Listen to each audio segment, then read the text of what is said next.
आरसा सत्यच दाखवतो, परंतु एखाद्याला गुंडाळायचे असेल तर आरसा हे एक फसवं हत्यार म्हणून वापरता येऊ शकतं. तुमच्या विरोधकांचे जे काही डावपेच आहे, जर तुम्ही तंतोतंत कॉपी करून ते जर अप्लाय करायला लागले तर ते गोंधळात पडून जातील.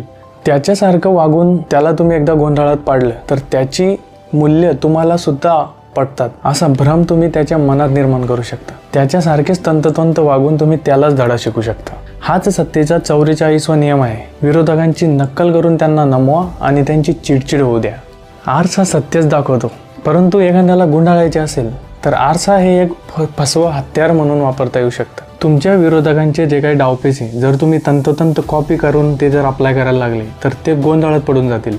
त्याच्यासारखं वागून त्याला तुम्ही एकदा गोंधळात पाडलं तर त्याची मूल्य तुम्हाला सुद्धा पटतात असा भ्रम तुम्ही त्याच्या मनात निर्माण करू शकता. त्याच्यासारखेच तंतोतंत वागून तुम्ही त्यालाच धडा शिकू शकता. हाच सत्तेचा 44वा नियम आहे. विरोधकांची नक्कल करून त्यांना नमवा आणि त्यांची चिडचिड होऊ द्या.